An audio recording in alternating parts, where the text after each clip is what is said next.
Welcome to episode number 23 of the Soulful Menopause podcast. Today's episode is all about surrender.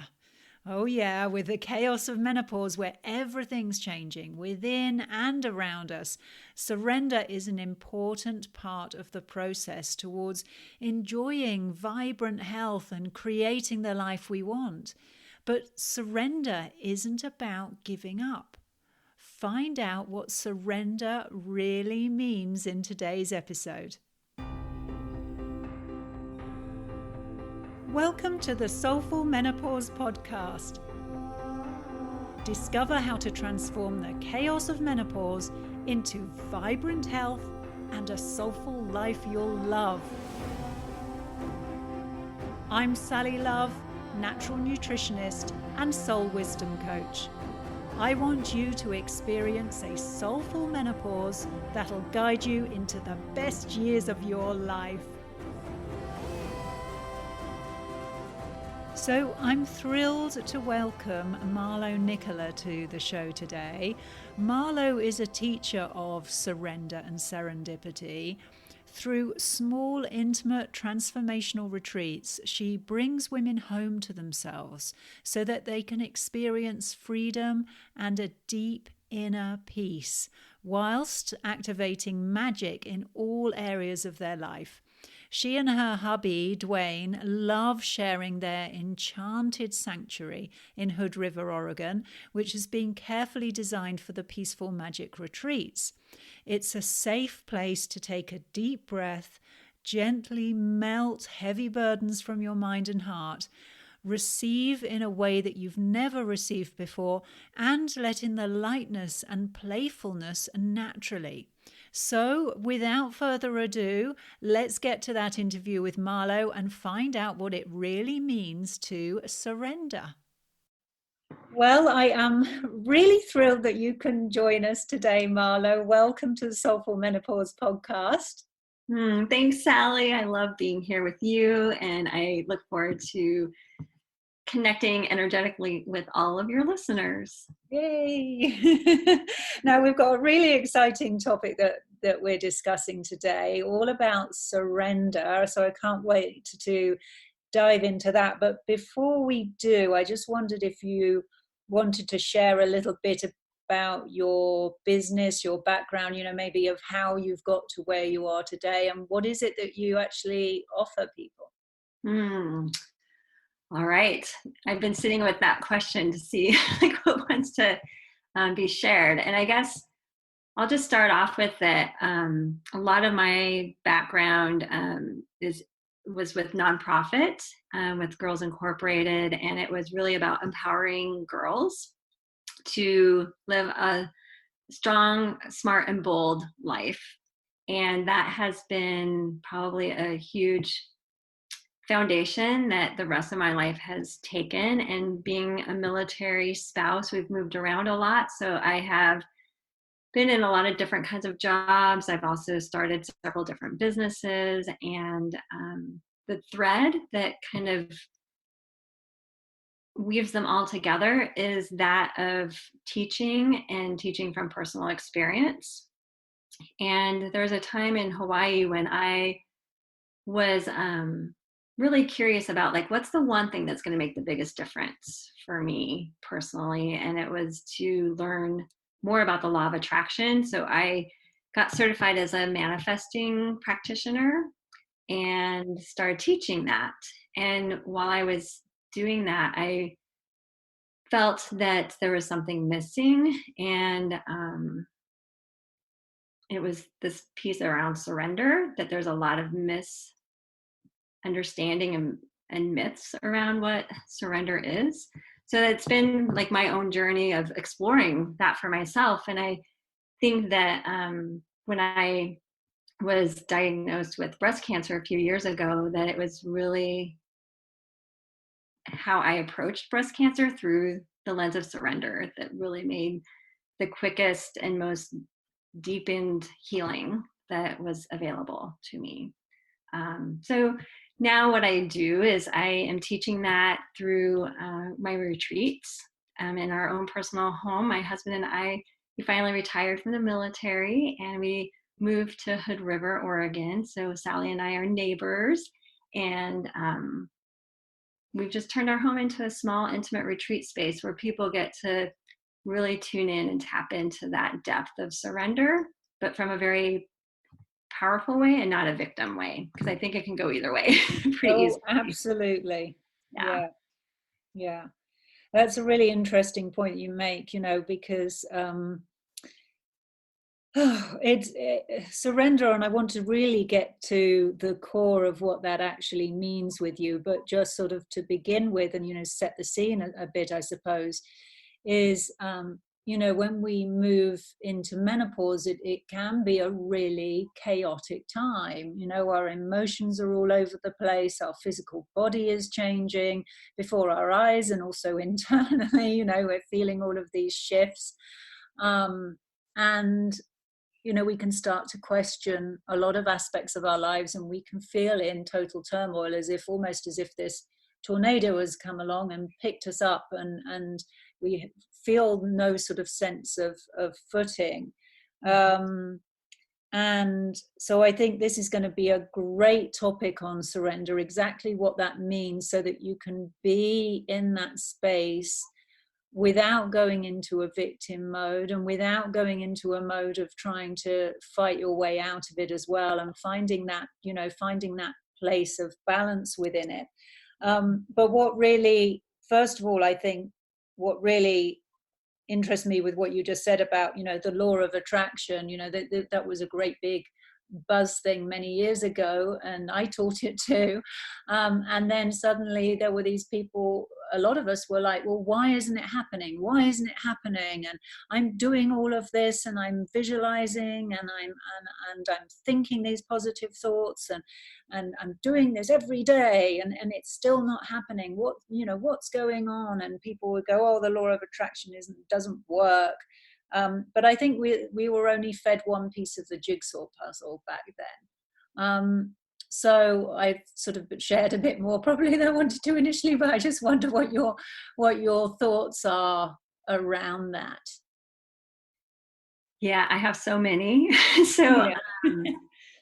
yeah, I feel like, and it's still being perpetuated even now with what I am seeing with just how people are approaching it and teaching it. And I think it's part of the puzzle, like you said, but there's so much more. Like, I think I heard it from Michael Beckwith, who really helped give me words to what I was sensing, but I didn't know how to articulate it. And it was that manifesting is just one level of like the spiritual evolution, and it's the energy of life is happening by me. And so it's fascinating, especially with law of attraction, we use it as a strategy, and we use it as a technique or techniques in order to get something. Mm-hmm. And the surrender piece is that you know we can pretend all day long that we don't have attachment to the outcome, but energetically there's still an attachment to the outcome if you're doing something in order to. And so to me, that's the subtle difference that makes the biggest difference. It's the true surrender, that you're okay even if you don't get it, and that there may or may not be something that's even better. And it's just being present with what it is instead of living so in the future based, and managing and manipulating and doing all these things to our energy so that we can raise our vibration so that we get something. It just is a very yang energy that it's a very like forceful, even if in the disguise of manifesting. It's been very fascinating to witness within myself. I've had this experience too, but I'm also witnessing and seeing it still happening. So what does it mean to actually surrender? I mean, is there a particular process? Are there things that you need to be aware of? I mean, how do we actually surrender when we do really want something? But I think probably what we're getting into a little bit is one of my favorite sayings: what you resist persists. I'm saying that all the time. Mm-hmm. And so yeah, how do we surrender? What's the process of that? Yeah, it's such a good question. And I feel like that's the thing that's missing out there. Like people tell us, even in all of the spiritual work, like surrender, surrender, but how do you do that? And unfortunately, like some people may not know it until they're in like major crisis and they have no other choice. And so part of what I want to do is be able to offer people a way to surrender in a way that's really serving them without needing to go into crisis mode. Um, so what I have witnessed for myself is to let myself be with the thing that I don't want to be with. With cancer, it was being with cancer. How do I actually be with cancer and not need it to leave my body or to fight it? So it's finding that neutrality space of just being with it. And I feel like that is a really critical piece. And so it's also being with it so that you can see what's underneath it. Like, where is the fear? Where is the anger? Where is the urgency? Where is the pressure? Whatever you're feeling, where is that really coming from? And it's usually from a place of lack, um, of trust, a lack of enoughness. I mean, it's just an interesting thing to be with. And then, so that's where I would start. Do you have any questions around that or comments that you want to add before I go on? Um, I like that, to sort of see what's going on underneath. Mm-hmm. And there is a lot of resistance being with something that we don't want to be with. And I can speak from personal experience recently when I had a terrible back injury and I was in a huge amount of pain. But once I surrendered to it, I actually accepted that it was part of my present, my pain levels came down a huge amount. Mm-hmm. And me, Marlo, and a lot of people out there listening to the podcast do. Being a natural nutritionist as well, I try to avoid taking painkillers unless I really need to. But I was taking painkillers, so I was in a lot of pain. I couldn't stand, I couldn't sit, I couldn't sleep. It was just, and so in the end, I just thought, okay, I'm going to have to just surrender to this. And there was this real sort of deep level of acceptance that I got to. As soon as I got there, my pain levels went right down. I didn't need any more painkillers. And I knew when I came out of it, because my pain would go right back up again. So I think that that's really interesting. But how can, like, if people aren't used to actually journeying to find out what's going underneath that, are there any little techniques, any techniques that you can share with us for how people can access, the fear, the anger, or whatever else is going on underneath that? Because usually it's not very obvious, is it? It's like an onion, going through the layers of an onion. There can be multiple layers. Mm-hmm. Yeah, so you just be with the layer that you're at and notice where there's resistance, notice where there's some forcing and pushing, or where there's a avoidance. What is it that you're not wanting to look at? And just be with that. An example I have is when I was told that I was going to need chemo, and I immediately went into like fear of all these thoughts of I had around chemo, but the biggest one was that I would lose my hair.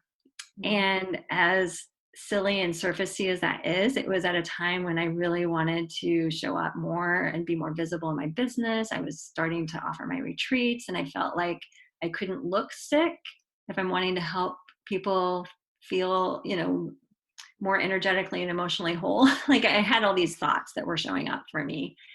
And so I knew that I needed to be with that fear of losing my hair, or else it would own me. And every decision that I would be making would be coming through the filter of not wanting to lose my hair. And so I put on a hat. It's going to be different for each person, I would imagine. But for me, I had to put on a hat that made it look like I was bald. And I stood in front of the mirror and I looked at myself as bald Marlo. And I just asked myself, even here, are you willing to show up? Even here, are you willing to do what you are here to do? And that's the retreats. And when it moved from a head knowing, like a head yes, like a logical, of course I can do this, to a heart, like deeper knowing that yes, even here I'm willing to show up, that fear went away. Like it just dissolved and melted away. And then I felt free. And then the next layer was available to me. Maybe not in that moment, but like, an hour or two later when I was thinking about chemo, like, so I just kind of sat with everything that just showed up, and I didn't make it wrong. I didn't make it be part of my identity. I just allowed myself presence with what was showing up in the moment. So I didn't like go digging for it. I let it surface. I created the safe space for it to surface, and I just let myself be with it. I love that. So you were, when you were asking yourself that question, you were looking in the mirror and asking yourself the question, are you willing to still show up and do where your soul is drawing you towards doing in your life? Are you still willing to do that, being bald? How many times did you have to ask yourself that question before you felt it on a deeper level? Well, I mean, I hesitate to say this, but I'm going to share it because I want people to know this is possible. But it was less than a minute of me doing that. Like, it doesn't have to take a long time. But I also have been, like being present with things for a while now. So it may be different for each person and different with whatever is showing up. But it's such a quick possibility that when we really fully let ourselves be with something, it just evaporates or can evaporate. But here's the subtle trick that I think, like, so when you're asking about a strategy, like I didn't do that so it would go away.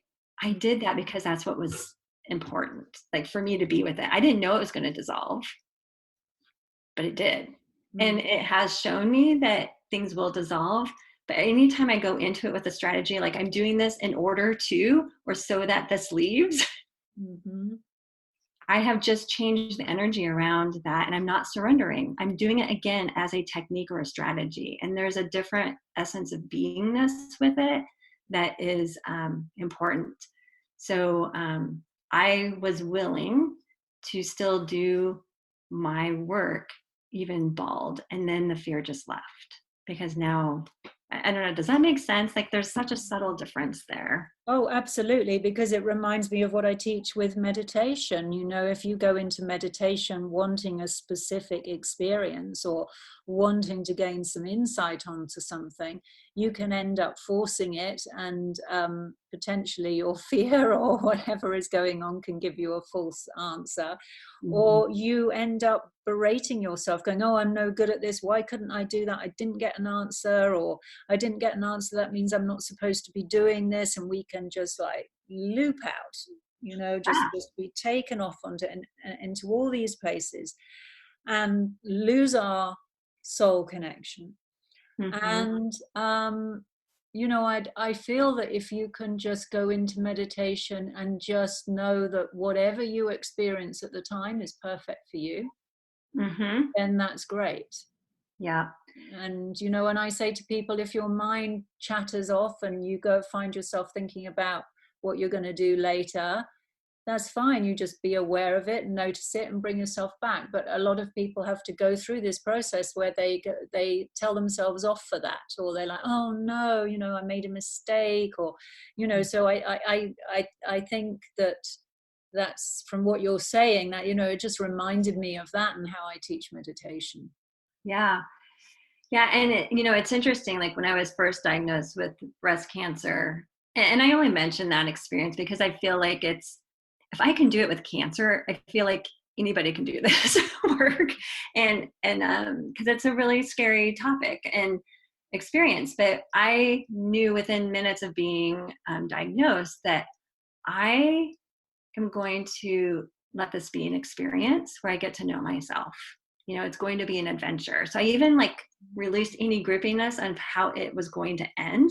whether it was me getting chemo or whether it was me dying, or, like I surrendered so fully and completely into who I am as a divine being that I let it be an experience for me to explore and to be like, looking back now, I feel like it was an initiation.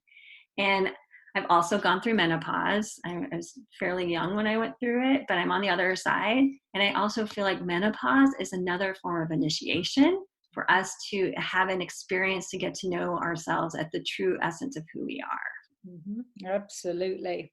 Absolutely. And I love the way that you said that you saw it as an adventure. Yeah. Yeah.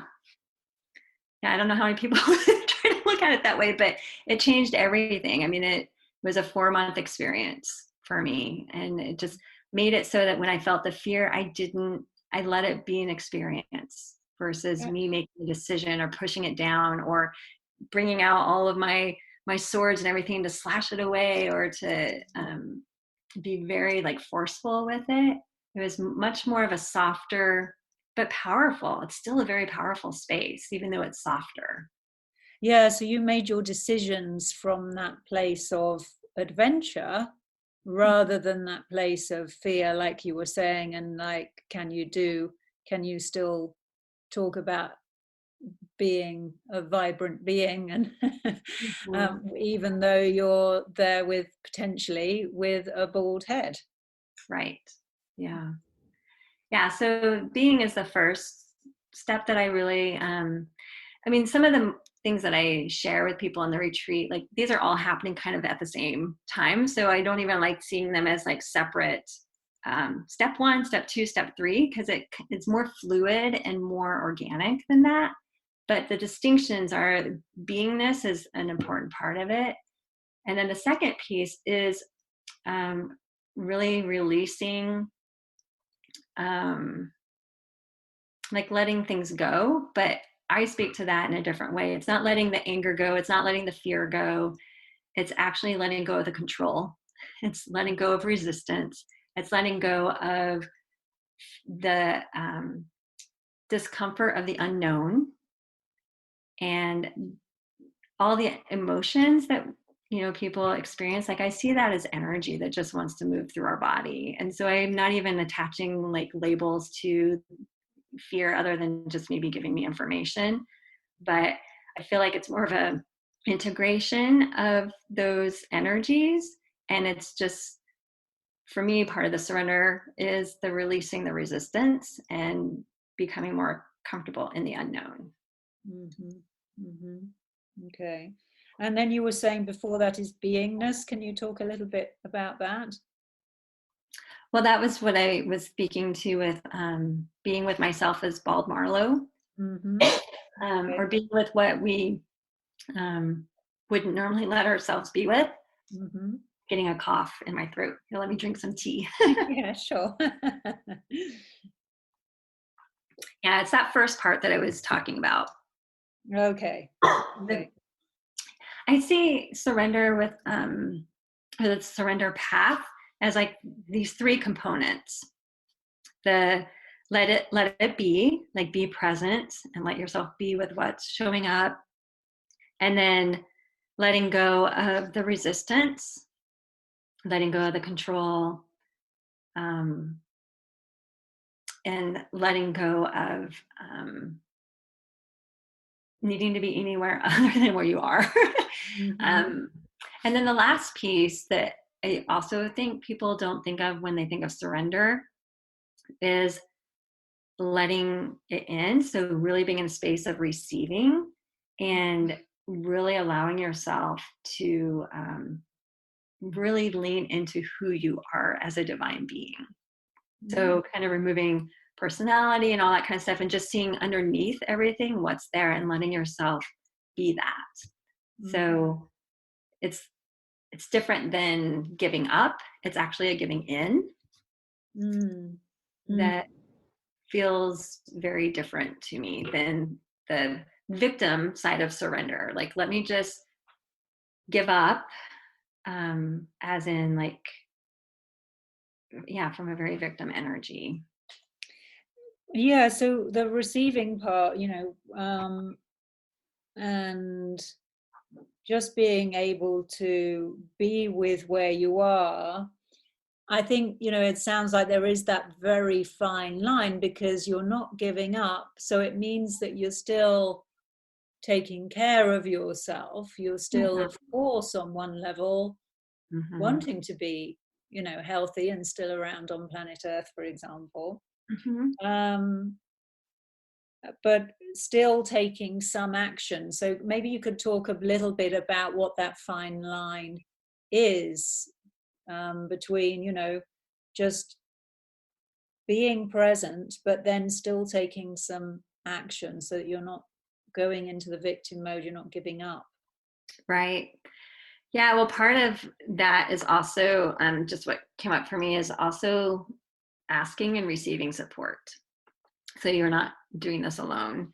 And I think when you can get really present to the quiet voice within yourself, that soul wisdom that you speak about, there's a knowing that is there. And so it's when you know what's next to do, whether it's to reach out to a certain friend, or that a certain food is going to support you, or like there's things that you will be doing, but it's from a very different energy. Instead of it being a forcing or a pushing, or I need to do this so I don't die, it's like, let me do this so I'm actually feeding my body so that it can move through this in a way that's going to be more supportive and nurturing to myself. So it's just a different understanding of what action, or why you're taking the action. Yeah, I like that. Because there's a difference, like, oh, I'm going to eat really healthy, but if it's causing you stress because you don't want to be eating healthy, there's it's going to have a very different effect on your body than if you know you're doing it because you're loving yourself and you want to honor yourself and you want to support your being. It's a very different, the actions look the same, but what's behind that is different and will cause a different result. And that's it, isn't it? Really, that's the key, is what is behind everything. What's going on underneath the surface level. Yeah, which you're so great at, from so many different places with the women that you're supporting. It's the nutrition, it's the emotional, it's the spiritual, it's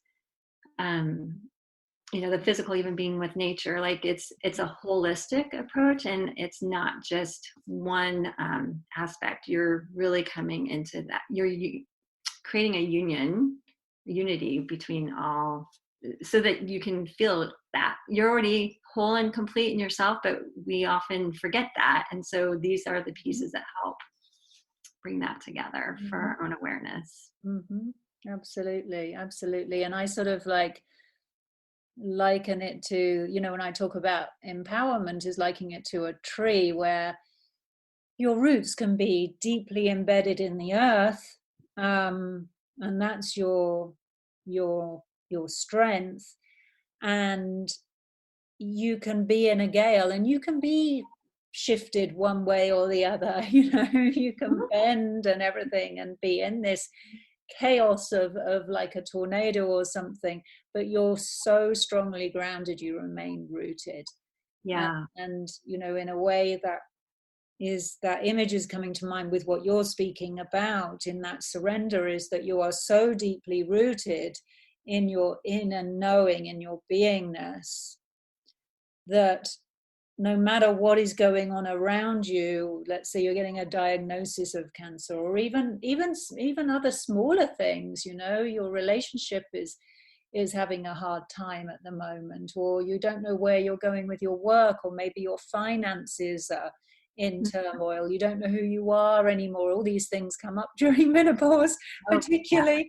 Where do you want this next cycle to be in your life? How do you want to be of service to the world? Are you really doing your soul's calling? And all of these come up. They can be like this tornado moving you around, but if you have created that strong root, that strong knowing, where I talk about, as you were saying, the soul's wisdom aspect of it. And I think that this is very much what you're talking about with the surrender.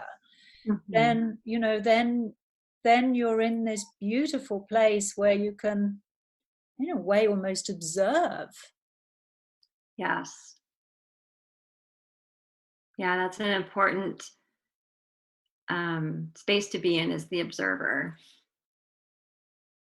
Yeah, yeah. Mhm. So I'm just wondering, is there anything else that you want to share around surrender? Yes. The other thing that just came to me is that I really want to impart that surrender can be really fun and delightful. And it's Yay! more of this, it doesn't have to be this heavy thing. I know I shared some heaviness, but man, there's so much lightness that becomes available because of it. And it becomes, for me, it's like the eyes of wonder and awe, and just being open to seeing what wants to happen, what's showing up, and kind of removing my my control, or my even my vision of what I expect it to be. And so that's another thing where I feel like it's different than the law of attraction that we spoke about before. Like, I don't feel like we have to have such a clear vision, like, I feel this way through menopause. It's like, well, let me see what this journey takes me on, and let me just be present and open to explore this. So I feel like there's a huge element of play and lightness, even in these heavier times. Um, so I want that to be shared, because it it has been the most playful and fun time, um, through the menopause, through breast cancer, and I think it's also in those moments where we don't actually have a knowing of what's going on, if there can be a trust in the capacity, our own capacity, that it's okay even if we don't know that something is happening. Like, we can actually just surrender to life itself, Hmm. Hmm. and just be open to the wonder and the awe and the delight that will show up, and having our hearts and eyes open to that. I love that. I love that so much because, well, another facet that we haven't discussed, which you're also an expert at, is energy medicine and energy medicine yoga.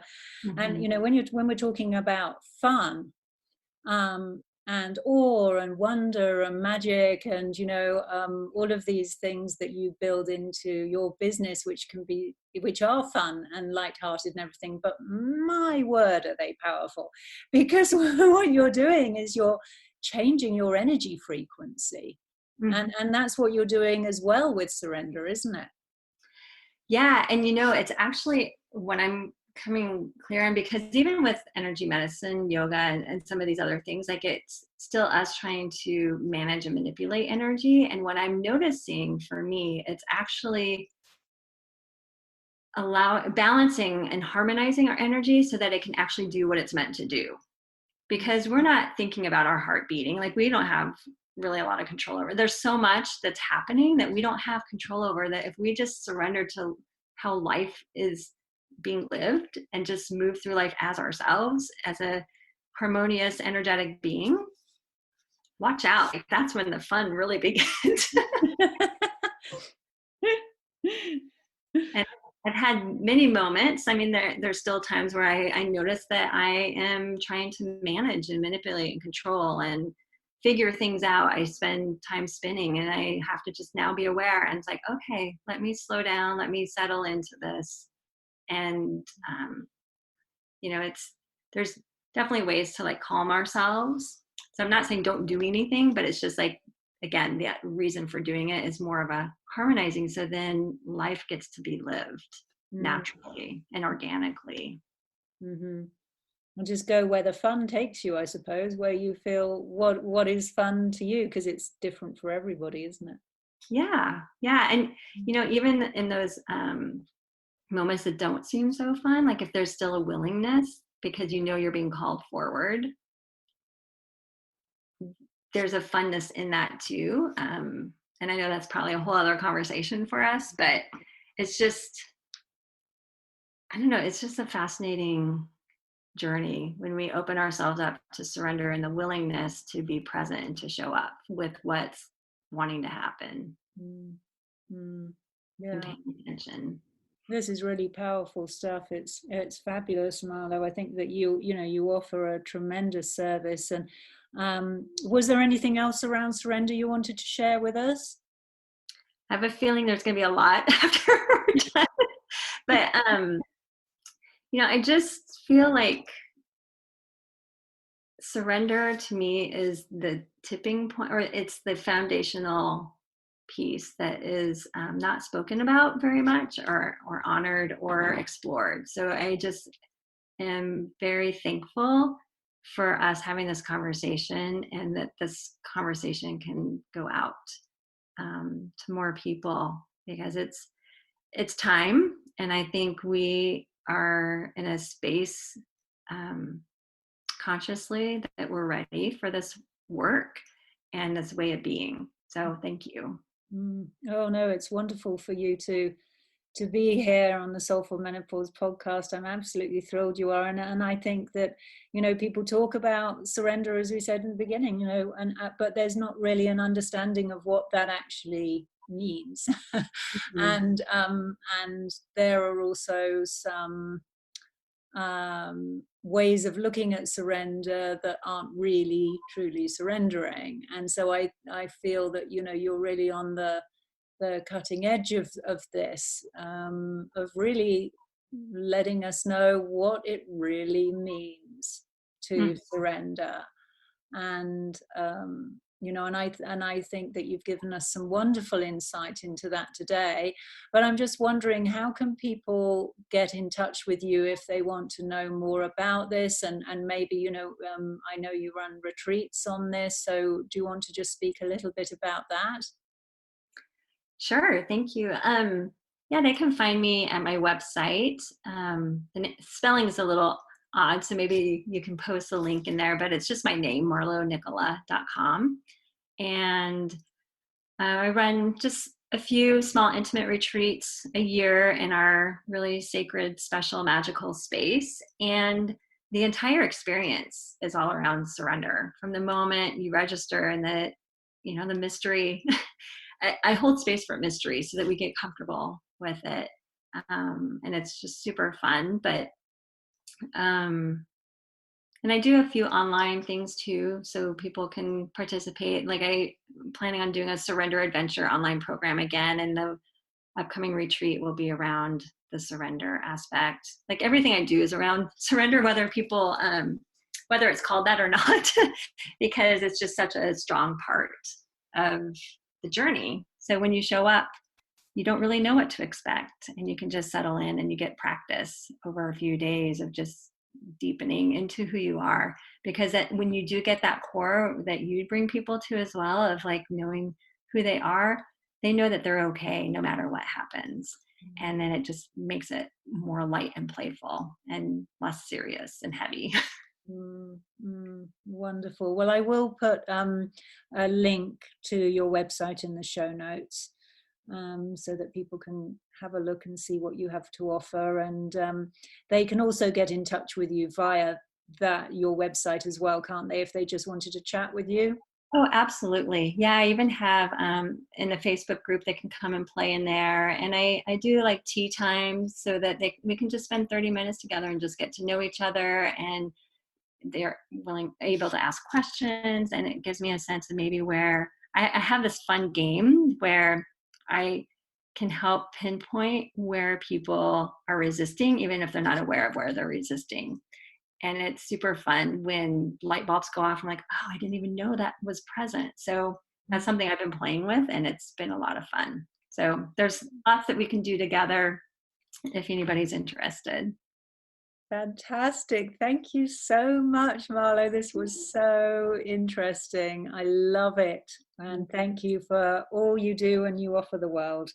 Oh, thank you, Sally. I feel the same way about you. And I love that you're giving people a different way of being with menopause that will really be in service to them. And it changes the paradigm. It changes how we're looking at what we're moving through. That's naturally happening. Yeah. So it's embracing it, it's celebrating it, and it's allowing it to transmute into something beautiful. Absolutely. So thank you. Absolutely, yeah. To find out more about how you can live a soulful menopause, please visit soulfulmenopause.com. I'm really looking forward to being with you again soon. Bye for now.